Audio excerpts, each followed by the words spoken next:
Hi praise lord. దేవుని పరిశుద్ధ నామానికి స్తోత్రం కలుగును గాక. ఈరోజు దేవుని వాగ్దానము 1 పేతురు 4వ అధ్యాయము 14వ వచనము చూద్దామా.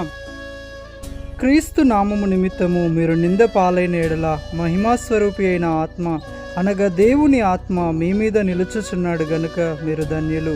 ఆమెన్. హల్లెలూయా. సహోదరి సహోదరుడా, ఈరోజు మీరు దేవుని యొక్క సువార్తను ప్రకటిస్తూ దేవుని యొక్క సేవను చేస్తూ మీరెంతో వ్యతిరేకతను, నిందను, అవమానమును పొందుతున్న ఒక వ్యక్తిగా మీరు ఉంటున్నారేమో.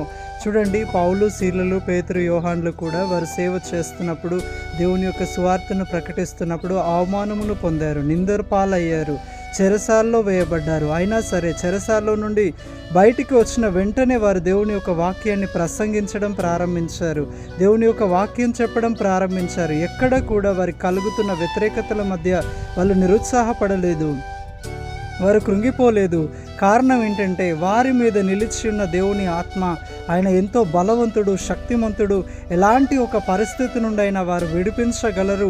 ఆయన సమస్తమును తెలిసినవాడు, సమస్తమును మేలు కొరకు సమకూర్చి జరిగించువాడని ఎరిగిన వారై వారు దేవుని వాక్యాన్ని, సువార్తను ప్రకటించే విషయంలో, జనులను స్వస్థపరిచే విషయంలో, ఆత్మలను రక్షించే విషయంలో ఎక్కడ కూడా కాంప్రమైజ్ కాలేదు.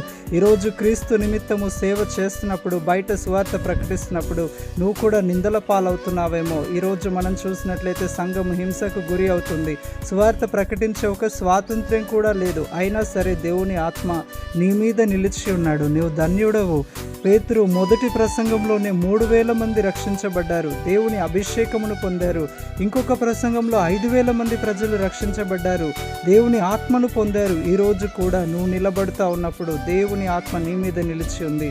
నీవు ధన్యుడవు. I mean praise